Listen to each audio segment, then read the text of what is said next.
Good morning.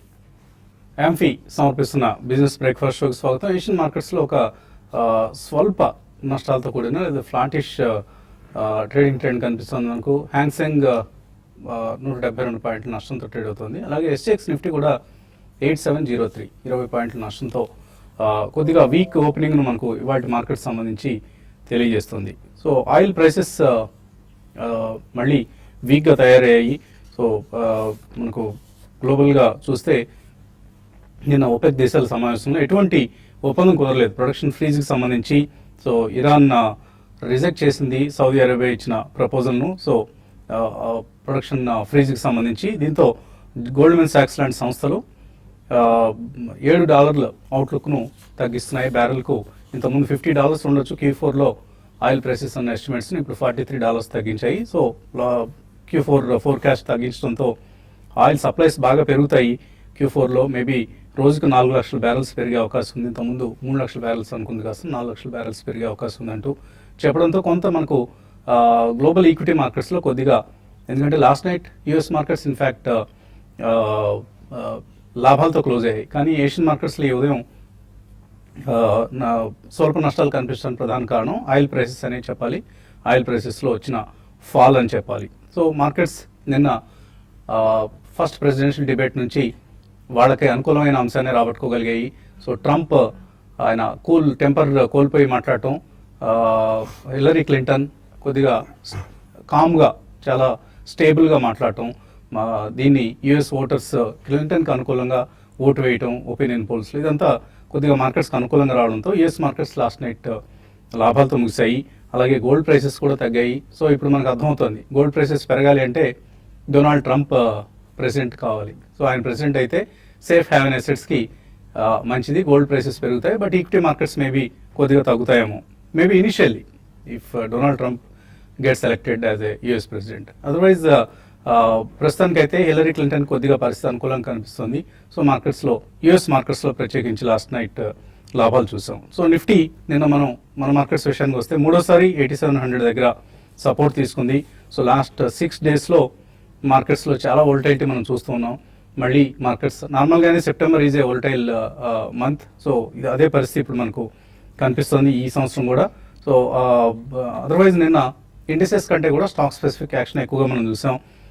Vivimed labs లాంటి stocks 20% దగ్గర upper circuit touch చేయడం, century textiles or deep industries, Kiri industries, ఇటువంటి stocks అన్నీ కూడా నిన్న మళ్ళీ యాక్టివ్గా ట్రేడ్ అయ్యాయి.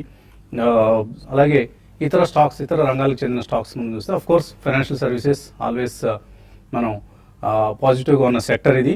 సో బట్ బ్యాంక్ స్టాక్స్కి కొద్దిగా వాల్యుయేషన్స్ పరంగా నిర్ణయాలు తీసుకోవాలి మనం. హడావుడిగా ఇప్పుడు మనకు కనిపిస్తున్న ట్రెండ్ ప్రత్యేకించి ప్రైవేట్ బ్యాంక్స్లో సంబంధించి sell Axis bank, buy yes bank, ఇది మార్కెట్స్లో లాస్ట్ ఫ్యూ డేస్గా ఇన్స్టిట్యూషనల్ ఇన్వెస్టర్స్ చేస్తున్న పని. డెలివరీ బేస్డ్ సెల్లింగ్ ఆగడం లేదు యాక్సిస్ బ్యాంక్లో, బట్ ఎస్ బ్యాంక్ మాత్రం కొద్దిగా కొంటూ వస్తున్నారు. బట్ అదర్ బ్యాంక్స్లో కొద్దిగా వాల్యుయేషన్స్ మనకి ఇక్కడ ఎక్కువగా కనిపిస్తున్న సంగతి చూసాం మనం.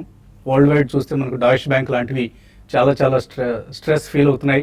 ఎందుకంటే యుఎస్ జస్టిస్ డిపార్ట్మెంట్ నుంచి $14 బిలియన్ వాళ్ళకు పే చేయాల్సిందిగా ఆర్డర్ రావడం జరిగింది. దేనికి అంటే ఇంతకుముందు 2005, 2007 సమయంలో వాళ్ళు చేసిన కొన్ని తప్పులు ఏవైతే ఉన్నాయో ఆ సమయంలో వాళ్ళు చేసిన కొన్ని మిస్డీడ్స్, రెసిడెన్షియల్ మార్ట్గేజ్ బ్యాక్డ్ సెక్యూరిటీస్లో వాళ్ళు చేసిన అండర్ రైటింగ్ తక్కువ చేశారు అన్నది ఒక స్కామ్గా మారింది. ఆ స్కామ్కి సంబంధించి $14 బిలియన్ పే చేయమంటున్నారు. సో ఇటువంటివన్నీ కూడా బ్యాంకింగ్ ఇండస్ట్రీ మీద కొద్దిగా మనకి ఇక్కడేమో ఎన్పిఎస్ ప్రాబ్లం కనిపిస్తూ ఉంటుంది, ఎస్పెషల్లీ పిఎస్సి బ్యాంక్స్లో. Even private sector banks like ICICI, Axis బ్యాంక్లో కూడా మనం ఎన్పిఏ ప్రాబ్లమ్స్ చూసాం. సో ఇవన్నీ కూడా ఆయా బ్యాంక్స్ స్టాక్స్ మీద ప్రభావం చూపిస్తున్న అంశాలు. But NBFCs definitely yes buy stocks like maybe Bajaj finance లాంటివి ఆర్ మణపురం లాంటివి, ముతూట్ ఫైనాన్స్, ఇటువంటి స్టాక్స్ అన్నింటిలోనూ మనం ఒక స్ట్రాంగ్ ప్రైస్ యాక్షన్ రాబోయే రోజుల్లో కూడా చూడబోతున్నాం మనం. It is not going to stop this quarter are next quarter, maybe next 3 to 4 quarters కూడా ఫైనాన్షియల్ సర్వీసెస్ రంగానికి చెందిన స్టాక్స్ స్ట్రాంగ్గా ఉన్నాయి.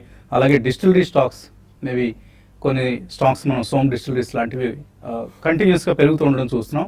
సో డిస్టిలరీ స్టాక్స్లో ర్యాలీ మనం మేబీ కొద్దిగా బిగిన్ అయింది, ఇంకొద్దిగా కొనసాగే అవకాశం కూడా ఉంది. కాబట్టి మేబీ అక్కడ కూడా పొటెన్షియల్ కనిపిస్తుంది. అలాగే media stocks, Zee entertainment, Sun TV, ఇటువంటి స్టాక్స్ అన్నింటిలో, ఈవెన్ టీవీ టుడే, ఇటువంటి స్టాక్స్ అన్నింటిలో కూడా మనం ఒక స్ట్రాంగ్ ప్రైస్ యాక్షన్ చూస్తున్నాం. అండ్ కొద్దిగా వాల్యూ ఇక్కడ ఉంది అనుకునే సెలెక్ట్ ఫార్మా స్టాక్స్ లైక్ నేను చూసాం మనం Vivimed labs and stock exchange MCX, maybe BSE NSE లాంటివి రేపు లిస్ట్ అయితే ఎంసీఎక్స్ కూడా వన్ ఆఫ్ ది అట్రాక్టివ్ స్టాక్స్గా కనిపిస్తుంది. And auto ancillary stocks anyway మనం కంటిన్యూస్గా చెప్పుకుంటున్నాం, అవి బ్రేక్ లైనర్స్ సంబంధించినవి కావచ్చు or glass manufacturing related to automobiles కావచ్చు, ఇటువంటి కంపెనీస్ అన్నీ కూడా ఆటో లైనర్స్ లాంటివి. అండ్ టాటా గ్లోబల్ బెవరేజెస్ నిన్న అనలిస్ట్ కాల్స్లో వాళ్ళు చెప్పడం జరిగింది, ఇప్పుడు స్టార్ బక్స్తో ఏదైతే వాళ్ళ డీల్ ఉందో అది ఇప్పుడు సత్ఫలితాలను ఇస్తుంది. 2015-16 సంబంధించి 39% గ్రోత్ ఉంది రెవెన్యూస్లో అంటూ చెప్పడం. సో ఇన్నాళ్ళుగా చాలా అండర్ పెర్ఫార్మ్ చేసిన స్టాక్. అలాగే బైర్ క్రాప్, ఇటువంటి స్టాక్స్ అన్ని స్టాక్ స్పెసిఫిక్ యాక్షన్ అంటే మనం ఏ స్టాక్స్లో యాక్షన్ ఎక్కువగా ఉందో గమనించుకొని ఆయా స్టాక్స్లో పొజిషన్స్ తీసుకుంటే షార్ట్ టు మీడియం టర్మ్లో మంచి బెనిఫిట్స్ రాబట్టుకునే అవకాశం ఉంటుంది. ఇక మార్కెట్స్ పరిస్థితి గురించి మాట్లాడేందుకు కొంత అనలిస్ట్ సిద్ధంగా ఉన్నారు. సో ప్రెసిడెన్షియల్ డిబేట్ అయిపోయింది అండ్ మళ్ళీ అదర్ ఫ్యాక్టర్స్ డామినేట్ చేస్తున్నాయి. మన మార్కెట్స్ సంబంధించి ఎక్స్పైరీ రేపు ఉంది అండ్ అక్టోబర్ సిరీస్లో ఎటువంటి మూమెంట్స్ మనం ఎక్స్పెక్ట్ చేయొచ్చు? Basically consolidation to pause zone అనేది ఇంకొద్ది కాలం కొనసాగే అవకాశం ఉందండి till the result season set in మనకి. ఇక్కడ మనకి October 4th మళ్ళీ ఒక ఆర్బీఐ మీట్ ఉంది. ఈసారి ఎంపీసీ కూడా కాన్స్టిట్యూట్ చేశారు. సో వాళ్ళు ఎటువంటి డెసిషన్ తీసుకుంటారు in terms of interest rate reduction in India అని. కొద్దిగా నాయిస్ అనేది మళ్ళీ నెక్స్ట్ వీక్ అది కాస్త ఎక్కువ అవుతుందండి. సో గ్లోబల్ ఫ్యాక్టర్స్ అంతగా ప్రభావితం చేయకపోయినా మన మార్కెట్ మీద I think markets will still take a pause to consolidation zone for a few more days. మళ్ళీ మన రిజల్ట్ సీజన్లోకి ఎంటర్ అయిన తర్వాత then they will be hype about sectoral results as well as company wise results. కాబట్టి I think రాబోయే next 10-15 డేస్లో కొద్దిగా ఈ consolidation to slightly some more correction కూడా ఉండే అవకాశం కనిపిస్తుందండి. ఎందుకంటే లాస్ట్ 3 to 5 ట్రేడింగ్ సెషన్స్గా చూస్తే బారింగ్ 1 డే మనకి మార్కెట్లో ఎక్కువగా బయింగ్ అనేది కనిపించలేదు. సో ఈ కారణం వలన డెఫినెట్లీ రేట్ సెన్సిటివ్స్ మీద కొద్దిగా యాక్షన్ ఉంటుంది బికాజ్ నాయిస్ అనేది బిల్డప్ అవుతుంది కాబట్టి. బట్ అదర్వైజ్ ఐ థింక్ కొన్ని నెక్స్ట్ 3 to 5 ఇయర్స్ ఏవైతే auto ancillary, auto companies, chemicals, fine chemicals, speciality, NBFCs ఇటువంటి ఉంటాయి, వాళ్ళ కాస్ట్ ఆఫ్ బారోయింగ్ కూడా తగ్గుతుంది కాబట్టి I think they will definitely do well. So రాబోయే 10-15 డేస్లో వచ్చే ఆపర్చునిటీని తప్పకుండా యూజ్ చేసుకుని I think one should buy it stocks at the first price point అండి. ఎవరైతే రెగ్యులర్లీ చేస్తున్నారో తప్పకుండా వాళ్ళు కంటిన్యూ చేయాలి. బట్ ఒకవేళ ఏదైనా మేజర్ కట్ అంటూ వస్తే మార్కెట్లో about 3 to 5% index wise cut అయ్యి స్టాక్ స్పెసిఫిక్ కరెక్షన్స్ కొద్దిగా గట్టిగా వస్తే మాత్రం ఐ థింక్ అక్కడ ఎక్సెస్ మనీ ఉంటే తప్పకుండా డిప్లాయ్ చేయాలండి. Next 1 quarter is going to be very interesting. ఒకవేళ September quarter results slightly better than June quarter results వస్తే కనుక డెఫినెట్లీ మార్కెట్ చాలా స్ట్రాంగ్ మోడ్లోకి వెళ్తుంది. సో ఇది గమనించి తప్పకుండా మనం రాబోయే నెక్స్ట్ 3 to 4 వీక్స్లో వచ్చే కరెక్షన్లో డెఫినెట్లీ మంచి స్టాక్స్ కొనాలనే చెప్తున్నా. International factors they will not matter much for at least the next 6 weeks అనే చెప్పచ్చు. సో 8683 50-day మూవింగ్ యావరేజ్ నిఫ్టీకి సంబంధించి బుల్స్ దీన్ని డిఫెండ్ చేసుకునే ప్రయత్నం కనిపిస్తుంది మనకు మార్కెట్స్లో. ఇంకా 2 రోజులే ఉంది కాబట్టి సెప్టెంబర్ సిరీస్ ట్రేడర్స్ ఎటువంటి పొజిషన్స్ తీసుకోవాలి? Probably I think 8688 50-day moving average plus 3 weeks లో అండి. సో ప్రాబ్లీ అక్కడ ఐ థింక్ ఒక మైనర్ సపోర్ట్ ఉన్నప్పటికీ ప్రాబ్లీ సెల్లింగ్ అనేది మనకి కొద్దిగా మార్కెట్ అప్ మూవ్ వచ్చినా కానీ ఇమీడియట్ సెల్లింగ్ వస్తుంది. సో జనరలీ మనకి 200-250 పాయింట్స్ మూవ్ చూసుకుంటే కనుక మేబీ 60-70 పాయింట్స్ కూడా అప్ సైడ్ రిటర్స్ కాలేకపోతుంది. ఎందుకంటే హెవీ సెల్లింగ్ రావడం చూస్తున్నాం గత 3 రోజులుగా. సో ఈ నేపథ్యంలో ప్రాబ్లీ మనకి ఇప్పుడు 8792 ఏదైతే 20-day మూవింగ్ యావరేజ్ ఉందో ప్రాబ్లీ అక్కడ మనకి మేజర్ రెసిస్టెన్స్ ఉంటుంది షార్ట్ టర్మ్ కోసం, maybe 1 week or 10 days. So రేపు ఎక్స్పైరీ తర్వాత I think we should be watching carefully.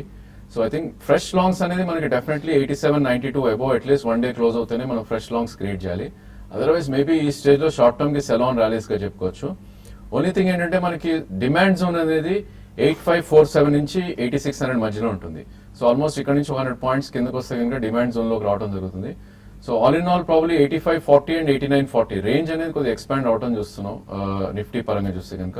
So ఈ 400 పాయింట్స్ రేంజ్లోనే ఎక్కువ ట్రేడ్ అయ్యే ఛాన్స్ కనిపిస్తుంది. బట్ ఐ థింక్ ఎవరైతే స్వింగ్ ట్రేడర్స్ ఉన్నారో ప్రాబ్లీ 8660 ఆ రేట్ వస్తే కనుక ప్రాబ్లీ ఇక్కడ నుంచి 40 పాయింట్స్ పడితే కనుక మేబీ షార్ట్ టర్మ్ కోసం స్వింగ్ కోసం ఒక లాంగ్ పొజిషన్స్ క్రియేట్ చేసుకుని 20-30 పాయింట్స్ కింద స్టాప్ లాస్ పెట్టుకుంటే ప్రాబ్లీ మార్కెట్ మళ్ళీ రికవర్ అయినప్పుడు 8730, 8740 వెళ్ళే అవకాశం ఉంది. అంటే ఆల్మోస్ట్ 1:3 రిస్క్ రివార్డ్ రేషియో ఉంది కాబట్టి basically swing traders longs attempt చేయొచ్చు. అదేవిధంగా బ్యాంక్ నిఫ్టీ చూస్తే కనుక ఆల్మోస్ట్ మనకి లాస్ట్ 2 daysగా 20-day మూవింగ్ యావరేజ్ కింద క్లోజ్ అవుతుంది చూస్తున్నాం 19,890. ప్రాబ్లీ దీని కింద ఉన్నంత కాలం ఇంకా ఫర్దర్ వీక్నెస్ ఉండే ఛాన్స్ ఉంది. Bank Nifty 50-day moving average కూడా 19,336. అంటే ఇక్కడ నుంచి ఆల్మోస్ట్ ఒక 150 పాయింట్స్ కింద క్లోజ్ అయిందంటే మేబీ ఫర్దర్ కరెక్షన్ వచ్చే ఛాన్స్ ఉంటుంది, విచ్ వుడ్ బి 19,096 అని చెప్పొచ్చు. సో ఈ నేపథ్యంలో ఈవెన్ బ్యాంక్ నిఫ్టీ కూడా కొద్దిగా సెల్ ఆన్ ర్యాలీస్ గానే మనం చెప్తాం. 19,890 above at least one day close అవుతుంది, మేబీ మళ్ళీ ఫ్రెష్ లాంగ్స్ అనేది క్రియేట్ చేసే పరిస్థితి ఉంటుంది. అదేవిధంగా ఇండివిజువల్ స్టాక్స్ లో I think we should focus on those stocks అండి. ఇన్ఫాక్ట్ మార్కెట్ కరెక్ట్ అవుతున్నప్పటికీ ప్రాబ్లీ కొన్ని స్టాక్స్ చాలా రెసిలియన్స్ చూపిస్తున్నాయి. ఐ థింక్ ఫార్మా స్పేస్ లో చూస్తే కనుక బయోకాన్ స్టాక్ ఆల్మోస్ట్ స్టాక్ ఇక్కడ నుంచి ప్రాబ్లీ 15 to 20% పెరిగే ఛాన్సే ఎక్కువ కనిపిస్తుంది. గత 6 నెలలుగా స్టాక్ 454 నుంచి ఆల్మోస్ట్ 980 దాకా పెరగడం చేసాం. బట్ స్టిల్ ఐ థింక్ ఎవరైతే 15% కోసం చూస్తున్నారో మేబీ నెక్స్ట్ 3 to 4 months లో, అదేవిధంగా కిందకు వచ్చినా కూడా సెకండ్ ప్రైస్ పాయింట్ లో కొనేటట్టు ఉంటే కనుక ప్రాబ్లీ బయోకాన్ని మీరు రికమెండ్ చేస్తున్నారు. కాలర్స్ లైన్ లో ఉన్నారు. మొదటి కాలర్ చెన్నై నుంచి Naveen. Hello, good morning sir, this is Naveen.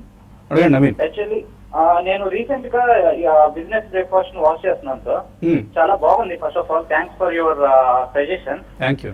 And నాకేంటంటే ఇప్పుడు ఇంట్రాడే ట్రేడింగ్ కోసం చూస్తున్నాను సార్ బ్యాంక్ నిఫ్టీ మీద. నేను ఒక 3 days 4 days నుంచి వాచ్ చేస్తున్నాను. ఎన్ఎస్సి పాఠశాలలో ట్రేడింగ్ అంటే శాంపుల్ గా చేస్తున్నాను. హలో, ఓకే అడగండి. అయితే ప్రెసెంట్ డౌన్ లో ఉంది. ఎంతవరకు ఇలా డౌన్ లో ఉండొచ్చు సార్? బ్యాంక్ నిఫ్టీ అంటున్నారా? అవును సార్. బ్యాంక్ నిఫ్టీ ఇంకా ఎంతకాలం వీక్ గా ఉండే అవకాశం కనిపిస్తుంది.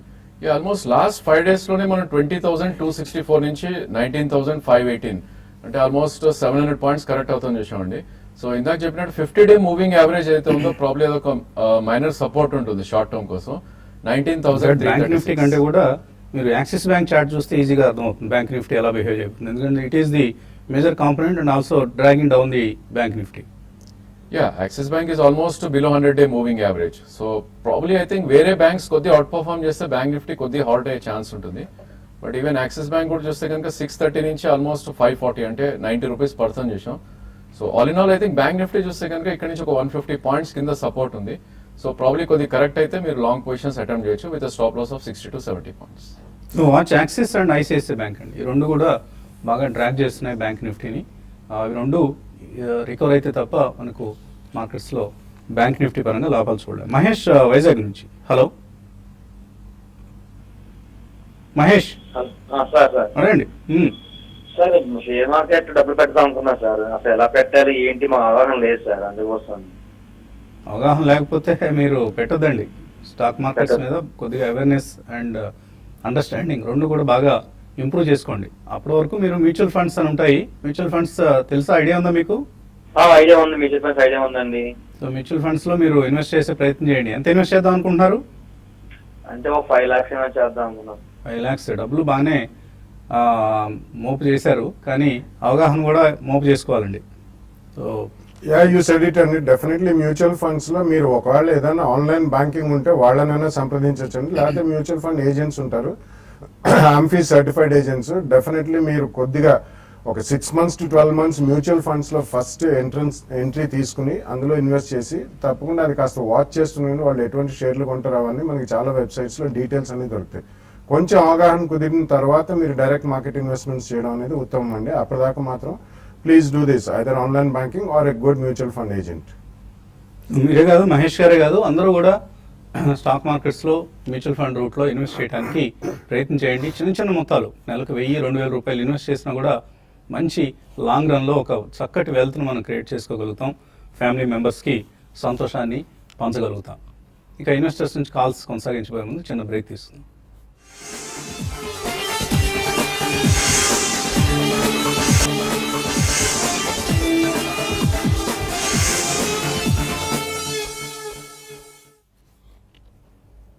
ఆంఫీ సమర్పిస్తున్న బిజినెస్ బ్రేక్ఫాస్ట్ తిరిగి స్వాగతం. ఎస్టెక్స్ నిఫ్టీ ట్రెండ్ బట్టి చూస్తే మనకు మార్కెట్స్ ఒక స్లైట్ వీక్ ఓపెనింగ్ కోసం సిద్ధమవుతున్నాయి. అలాగే నిన్న మొన్న 2-3 రోజులుగా గత ఫ్యూ డేస్గా ఇన్ఫ్యాక్ట్ ఇండెక్స్కి సపోర్ట్ ఇస్తున్న స్టాక్స్లో రిలయన్స్ ఇండస్ట్రీస్ అండ్ టీసీఎస్ ఈ 2 స్టాక్స్ ప్రత్యేకించి చెప్పుకోవచ్చు. ముఖ్యంగా రిలయన్స్ ఇండస్ట్రీస్ నిన్న కూడా స్వల్ప లాభాలతో ముగిసినప్పటికీ ఇండెక్స్కి సపోర్ట్గా నిలిచింది. ఇట్స్ హెవీ వెయిట్, ఆ అంశాన్ని మనం గుర్తుంచుకోవాలి. చాలా అండర్ పెర్ఫామ్ చేసింది లాస్ట్ 7-8 yearsగా. ఇన్ఫ్యాక్ట్ 2008 హై ఏదైతే ఉందో 1600 రూపీస్, ఆ ప్రైస్ ఇప్పటిదాకా మనకి ఇంకా రాలేదు. ఇన్ఫ్లేషన్తో కనుక అడ్జస్ట్ చేసి చూస్తే మేబీ అప్పట్లో కొన్న వాళ్ళకి అది 2000 రూపాయల కింద లెక్క ఇప్పుడు. సో ఆ రేట్ ఇప్పట్లో రాకపోయినప్పటికీ కూడా ఈ మధ్య కొన్న వాళ్ళకి మాత్రం మంచి రిటర్న్ ఇచ్చింది. 27 months హై దగ్గర నిన్న క్లోజ్ అయింది 1129 రూపీస్ దగ్గర. ఒక టర్న్ అరౌండ్ పెర్ఫార్మెన్స్ మనం గమనిస్తున్నాం. మేబీ రాబోయే రోజుల్లో అవుట్ పెర్ఫార్మ్ చేసే అవకాశాలు కూడా కనిపిస్తున్నాయి. Though it's a very huge sized company, ఒక జైంట్ అని చెప్పుకోవచ్చు మనం ఇండెక్స్ స్టాక్స్లో. అయినా కూడా అంత పెద్ద ఈక్విటీ ఉన్నప్పటికీ కూడా రిటర్న్ ఆన్ ఈక్విటీని ఇక్కడ నుంచి చాలా ఒక స్ట్రాంగ్ రీబౌండ్ ఉండే అవకాశం ఉంది.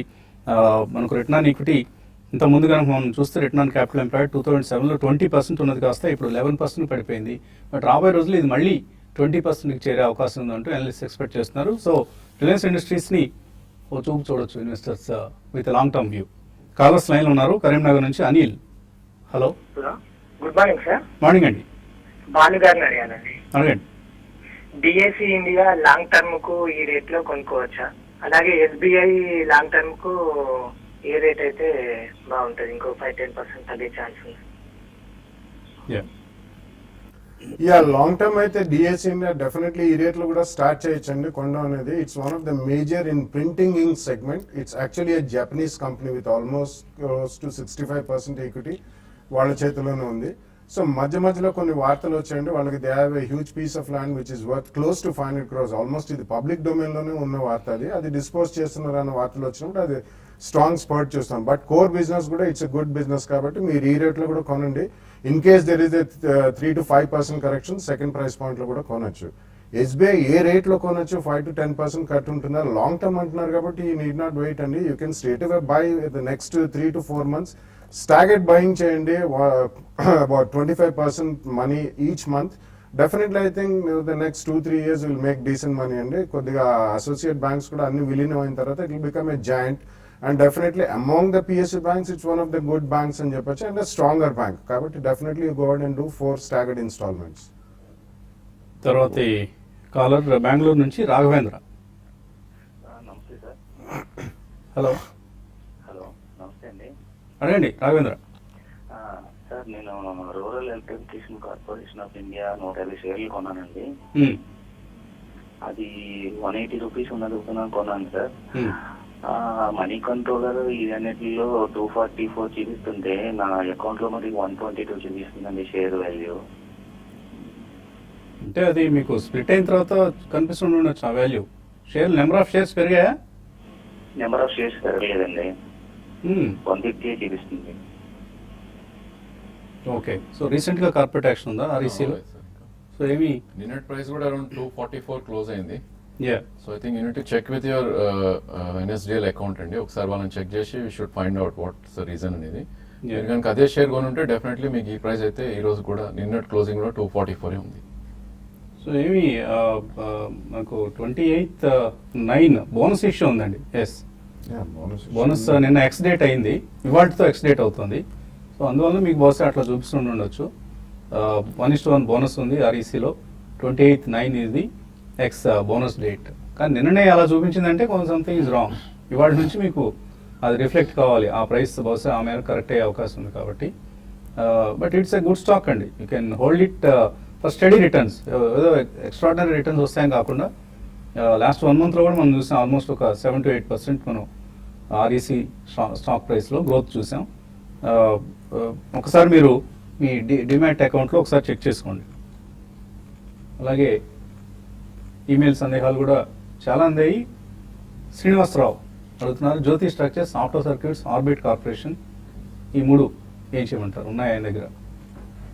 నో, ఐ థింక్ 3 కూడా ప్రాబ్లీ బాగా వీక్ అయిన స్టాక్స్ అండి. ఆల్మోస్ట్ ఇప్పుడు వచ్చే మూవ్ని వీటిని డెడ్ క్యాట్ బౌన్స్ అంటారు. ఎందుకంటే జ్యోతి స్ట్రక్చర్ చూస్తే కనుక 314 నుంచి ఆల్మోస్ట్ పెన్నీ స్టాక్ అయిపోయింది. 89 రూపీస్ వచ్చి ఒక పుల్ బ్యాక్ రావడం చూస్తాం 15 to 16. సో ఇక్కడ నుంచి అబౌట్ 15 to 20% ఏమాత్రం పెరిగినా కూడా వీటిల నుంచి ఎగ్జిట్ అయిపోయి ఐ థింక్ క్వాలిటీ స్టాక్స్ లో ఇన్వెస్ట్ చేస్తే ప్రాబ్లీ రిటర్న్ ఆన్ క్యాపిటల్ ఎక్కువ ఉండే అవకాశం ఉంది. ఏఎస్ రెడ్డి, సుధాకర్ రెడ్డి అడుగుతున్నారు, టాటా గ్లోబల్ 1 year కోసం ఈ రేట్లో తీసుకోవచ్చా? Yeah, almost after 4 to 5 years ఆ స్టాక్ కొద్దిగా పర్ఫార్మెన్స్ చేయడం మొదలుపెట్టింది. అండ్ మీరు ఓపెనింగ్ రిమార్క్ చేసినట్టే ఐ థింక్ స్టార్ బక్స్ నుంచి they have started getting some money అండి. Though it's subsidiary. వాళ్ళు 2 సబ్సిడరీస్ పెట్టారు, ఒకటి స్టార్ బక్స్ తో, ఒకటి పెప్సికోతో, వాటర్ బేస్డ్ బిజినెస్. ఈ 2 once they start paying dividends definitely కొంచెం మూవ్మెంట్ ఉంటుంది. ఆల్మోస్ట్ 3-4 years తర్వాత స్టాగ్నెంట్ జోన్ నుంచి బయటకు వచ్చింది కాబట్టి you can buy at the current price అండి. అండ్ డెఫినెట్లీ ఒక 3 to 5% కరెక్షన్ ఏదైనా ఉన్నా 1 to 2 years వ్యూతో మాత్రం తప్పకుండా 2 price points లో కూడా you'll make some decent money. Arjun అడుగుతున్నారు, వివిమేడ్ ల్యాబ్స్ 75 రూపాయల్లో ఉన్నాయి, అలాగే ఇంకా కొన్ని యాడ్ చేసుకోవచ్చా? సెయింట్ గోబెన్ ఉన్నాయి, దాని నుంచి గుజరాత్ బోరోసిల్కి షిఫ్ట్ కావచ్చా? యా, వివిమేడ్ ల్యాబ్ చూస్తే కనుక ప్రాబ్లీ నిన్ననే మనం 20% సర్క్యూట్ వెళ్ళటం చూసామండి. Almost life time high above కూడా క్లోజ్ అవటం చూసాం. సో ఈ స్టేజ్ లో యాడ్ ఫ్రెష్ అడిషన్స్ వద్దండి, ఎందుకంటే 75 నుంచి ఆల్మోస్ట్ 102 దాకా పెరగటం చూసాం. సో అట్లీస్ట్ మనకి 30 రూపీస్ ఏదైతే పెరిగిందో మేబీ 50% రీట్రేస్ అంటే అరౌండ్ 95 ఆర్ మేబీ 90 వస్తేనే మీరు ఫ్రెష్ అడిషన్ చేసుకోండి. బట్ ఇలాంటి స్టాక్స్ లో I think you need to hold your stop loss అండి. 88.5 కింద మీరు స్టాప్ లాస్ పెట్టి ప్రాబ్లీ హోల్డ్ చేయండి. ఎస్పెషల్లీ ఆర్బిట్ కార్ప్ సంబంధించి నెగిటివ్ న్యూస్ మనం చూస్తున్నాం. సో ఏదో సమ్ ఫండ్ ఫ్లోస్ మీద ఎంక్వైరీ నడుస్తుందంటూ జాగ్రత్తగా ఉండండి ఇటువంటి కౌంటర్స్ పట్ల. వెంకటేష్ ప్రొద్దుటూరి అవుతున్నారు, దేనా బ్యాంక్ కొన్నారు 30 రూపాయలు, ఐడిఎఫ్సి 60 రూపాయలు, జిందాల్ స్టీల్ 75 రూపాయలు. ఏం చేయమంటారు ఇవి? ఐ థింక్ ఈ స్టేజ్ లో అయితే హోల్డ్ చేయొచ్చు అండి, ఎందుకంటే కొద్దిగా సైడ్ వేస్ జోన్ నుంచి మేబీ కొద్దిగా స్లైట్లీ పాజిటివ్ జోన్ లో ఉన్న స్టాక్స్ 3 కూడా. బట్ ఐ థింక్ ఈ స్టాక్స్ కి should have your stop loss. Maybe Dena bank 34.5 కింద మీరు స్టాప్ లాస్ పెట్టుకోవాలి. అదేవిధంగా లాస్ట్ 2 months హై అయితే ఉందో 47 వస్తే కనుక ప్రాఫిట్స్ బుక్ చేసుకోవాలి. అయితే జిందాల్ స్టీల్ కూడా మేబీ 68 కింద క్లోజింగ్ బేసిస్ స్టాప్ లాస్ పెట్టుకుని 94, 96 వస్తే కనుక మీరు ఒకసారి ప్రాఫిట్స్ బుక్ చేసుకోవాలి. అమృతలూరు శ్రీనివాస్ అడుగుతున్నారు, IL and FS transport, MEP infra long term కోసం కొనుక్కోవచ్చు? No, I don't think so అండి. ఎంఈపీ ఇన్ఫ్రా రీసెంట్లీ మనకి చాలా మంది కాలర్స్ అడుగుతున్నారు, వాళ్ళకి రీచ్ ఇది గో హెడ్ గ్రీన్ సిగ్నల్ వచ్చింది కాబట్టి. బట్ డెఫినెట్లీ ఫండమెంటల్స్ పరంగా ఇట్స్ హై ప్రైస్డ్ అండి. సో ప్రైస్ పాయింట్లో అట్రాక్ట్ అవుతున్నారు, అరౌండ్ 40-45 జోన్లో ఉందని చెప్పి. Definitely it's not a right time to buy, ఎందుకంటే ఈపీఎస్ పరంగా చూసుకుంటే 1 రూపీ to 2 రూపీస్ మధ్యలో ఉంది. Just wait for some more time before investing అండి. ఐఎల్ఎఫ్ఎస్ ఇన్ఫ్రా కూడా I think you should wait for some more time, ఎందుకంటే ఇది last few ఇయర్స్లో కూడా అంత పర్ఫార్మెన్స్ మనకి ILFS group companies share holder return పరంగా ఇవ్వలేదు కాబట్టి I think there are better options అని చెప్పొచ్చు. ఓకే అండి, ఇంకా మెయిల్స్ కాల్స్ అందరూ వెయిట్ చేస్తున్నారు, కానీ టీవీ5లో మనకి ఇచ్చిన సమయం అయిపోయింది. టీవీ5 మనీలోకి వెళ్ళి కార్యక్రమాన్ని కొనసాగించుకుందాం. సో youtube.com/tv5money/live ఇది మన URL యూట్యూబ్కి సంబంధించి. మరికొద్దిసేపట్లో maybe in the next 1 to 2 minutesలో విత్ ఏ షార్ట్ బ్రేక్ మళ్ళీ కలుద్దాం.